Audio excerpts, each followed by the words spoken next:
Module 43 is all about exchange rate policy. Some countries choose to have their exchange rate be floating, which means that it moves up and down with supply and demand in the foreign exchange market. Other countries want a fixed exchange rate, which means that it's tied to another currency and the price of the currency is set. If they choose to have a fixed exchange rate policy, that government's going to have to intervene in the foreign exchange market to keep the price at the value that they choose. Because the exchange rate is set by supply and demand of a currency, governments often control the quantity of money that is printed. That's going to affect the supply of their currency, not just in their own country, but also in foreign exchange markets. If countries choose, they can manipulate the exchange rate. They can make it higher or lower based on the supply of their currency. And they might do this if they're trying to encourage or discourage international trade or foreign investments. It's much easier for a government to control the quantity of money or the money supply floating around these foreign exchange models than it is to intervene and set the exact prices that they want for economy-wide fixed prices. That's a more drastic outcome, and that would affect your own people, whereas changing the exchange rate affects foreign buyers more than your own. Countries might decide to intervene with the exchange rate if they're trying to control the amount of net exports. Remember, net exports are exports minus imports. And if your currency is inexpensive, that means your currency has depreciated. People from other countries will find your goods to be more inexpensive than they were before. So a weak dollar means people in other countries can buy more American products. So if you're trying to encourage exports of American goods, making the dollar weak would be helpful.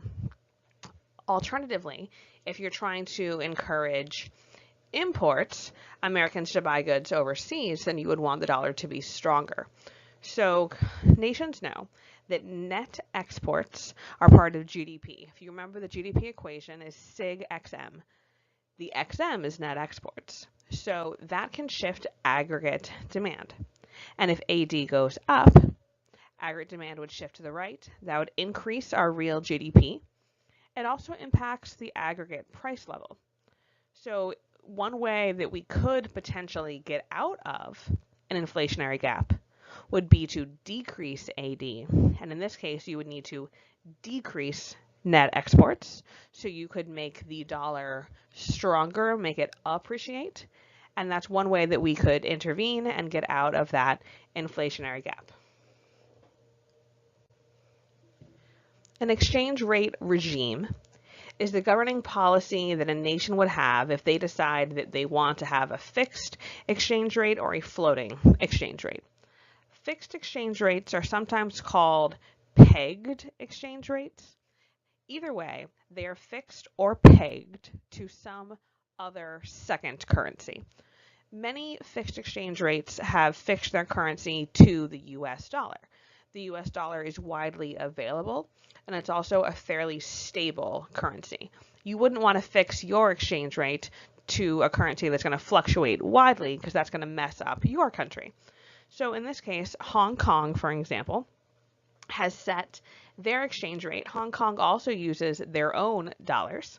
So if their exchange rate says that Hong Kong's $7.80 equals 1 US dollar. This helps them make trade deals with other nations because other nations and other businesses might not know how the Hong Kong economy is doing, but they know, well, if your economy is connected to the US economy, I know what prices will be worth in your country, and that can be reassuring. Floating exchange rates are more common.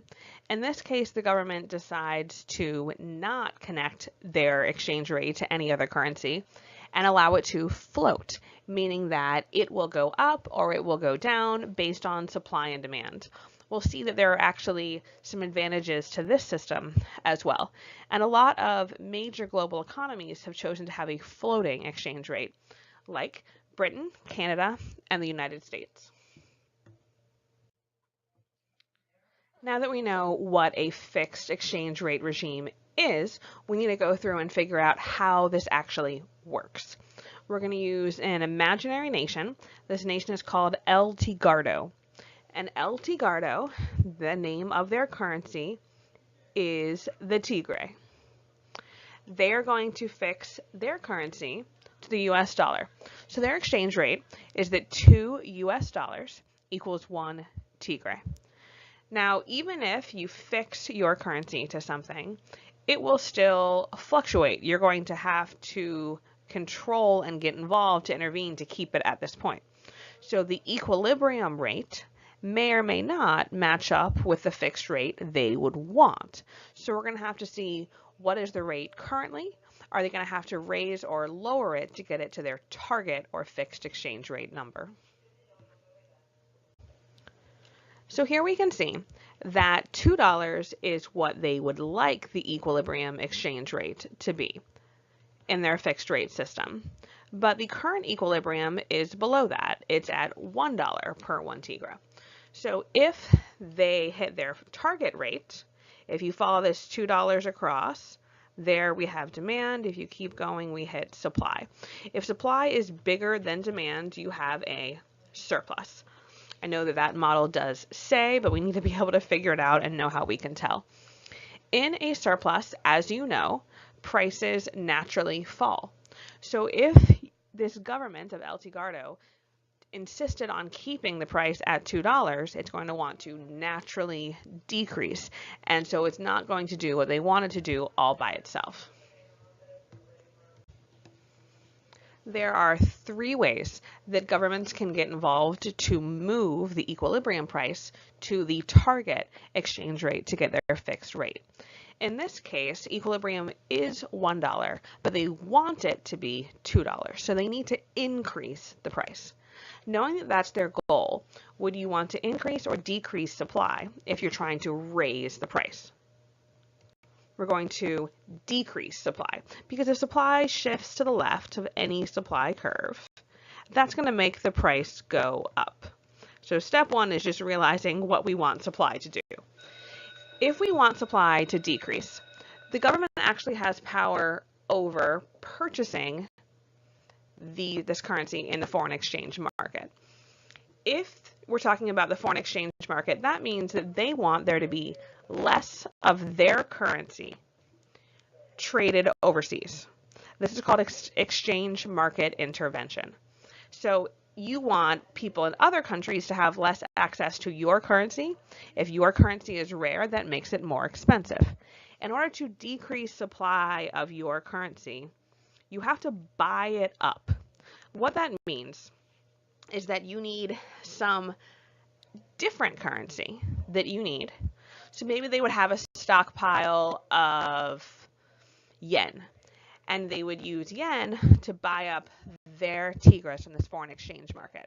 So there's less of their currency floating around. You can't use your own currency to buy your own currency. If they use tigres to buy tigres, that wouldn't change the supply of their currency whatsoever. You also can't use the currency that you're fixing it to. In this case, the tigre is fixed to the US dollar. If they decided to use US dollars to buy up the surplus of tigres, that in itself would change the supply of the other currency, which also would mess up the exchange rate. So they need to have some whole different currency that's not theirs and not the one they're fixed to. So this is partly why it's really expensive for governments to have fixed exchange rates, because they have to have foreign exchange reserves. They have to have some third currency stockpiled in warehouses for times when they need to buy up their currency to decrease the supply. So that means there's money sitting in a warehouse, and if they're not using it, it's just sitting there. So it's kind of financially expensive for countries to always get involved, constantly buying up the surplus of their currency. But that is the first way that they can change the price and move it back to the target rate. The second way that governments can intervene in the foreign exchange market, if they're trying to raise the price, is to use monetary policy. So monetary policy, as we remember, is changing the money supply in order to impact interest rates. So if we want the price of the currency to go up, we're actually going to need to increase interest rates. And let's see how we do that. And just for the record, if your goal is to increase interest rates, you would need to decrease money supply, so contractionary money supply would be our solution here. Changing interest rates, if you recall, is the one double shifter that we have to worry about here. So if we're looking at supply and demand of your currency, so I would label this supply of the Tigra and demand of the Tigra, but just to keep it straight how this all works. If interest rates are higher, foreign capital investment would go up. Investors from other countries would desire to have assets in this country where they're going to earn higher interest. So if investors want assets in your country, people in other countries impact demand for your currency. And they will demand more of your currency because they want more money in order to buy more of those assets. But that's just the first shift. There's two. People in your own country will see that they can earn higher interest at home than somewhere else. So they're going to desire to keep their money here and not invest it in foreign investments. So the supply of your currency in these global markets decreases.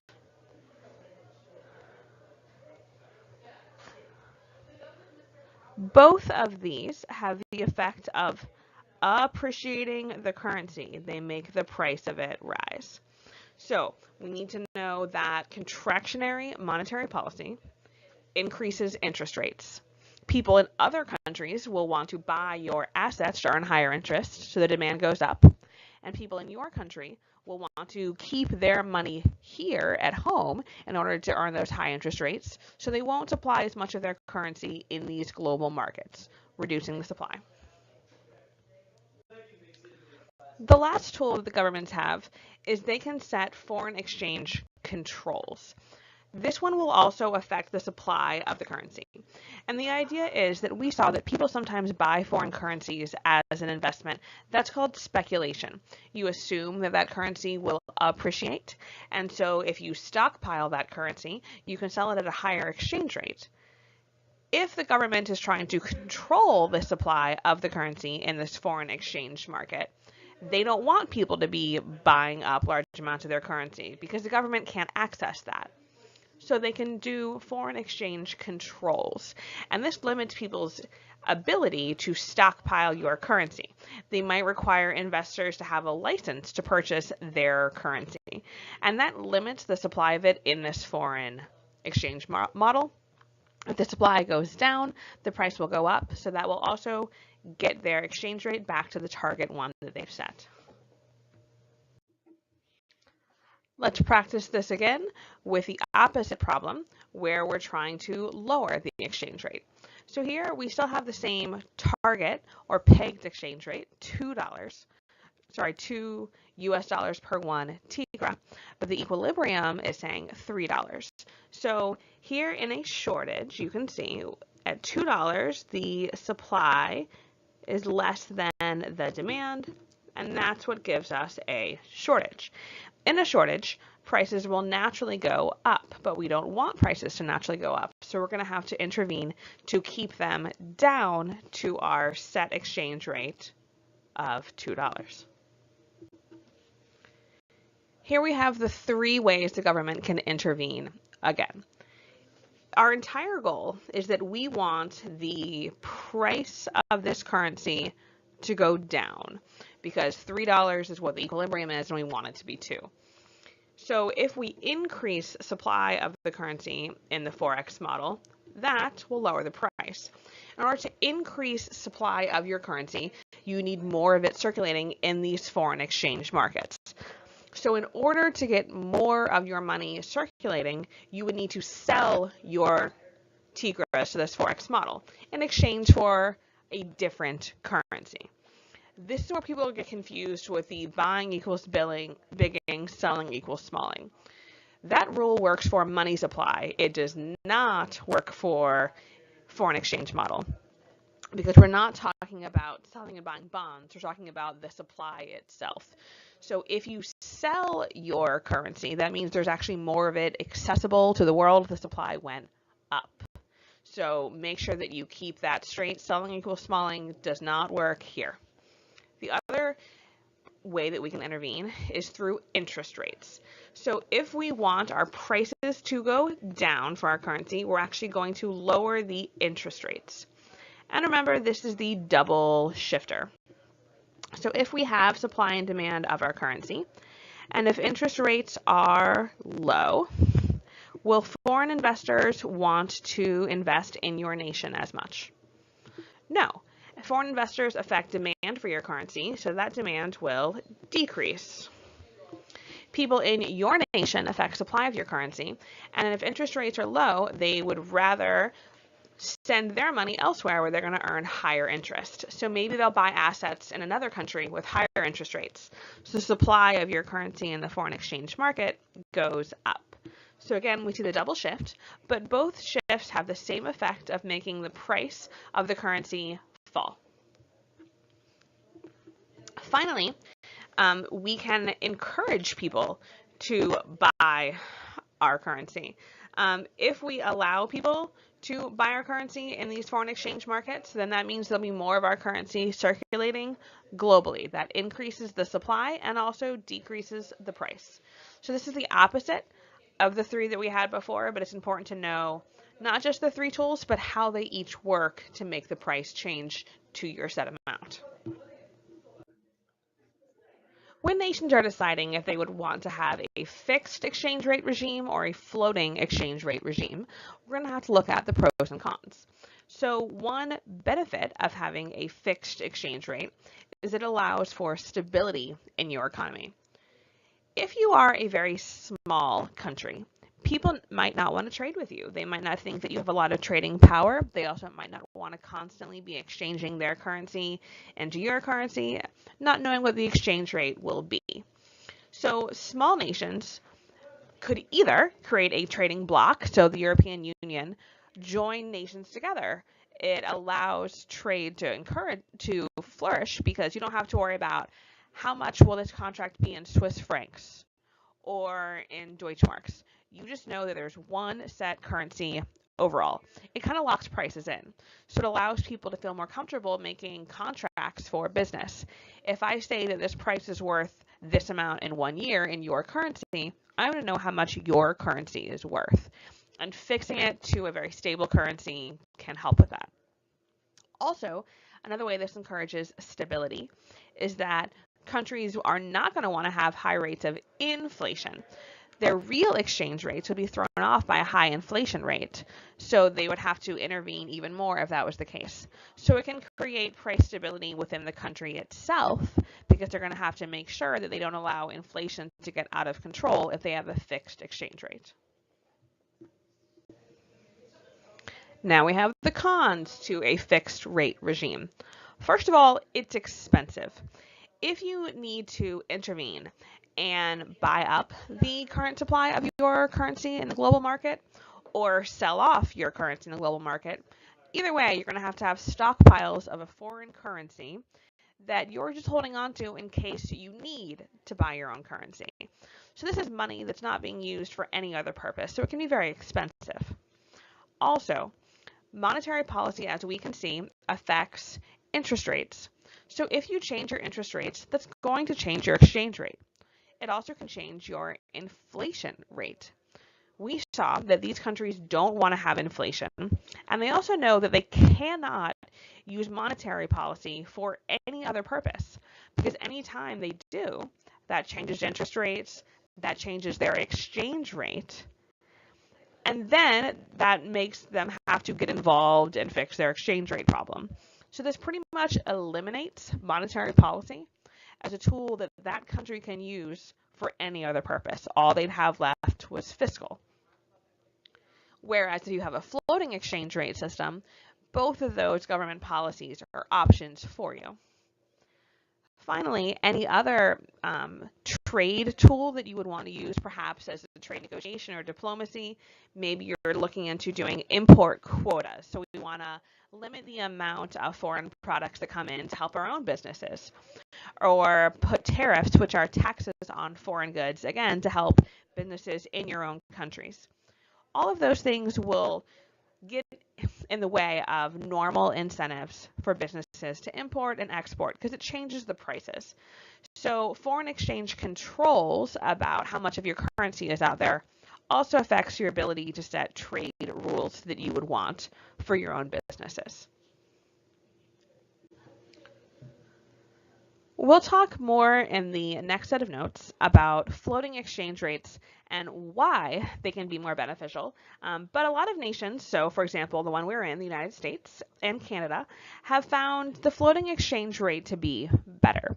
One reason why floating exchange rate is better is that we can use monetary policy however we want. We don't have to have stockpiles of foreign currency. And a reason that we'll see next time is that floating exchange rates, because they are free to move, will actually get involved and start self-correcting during recessionary gaps.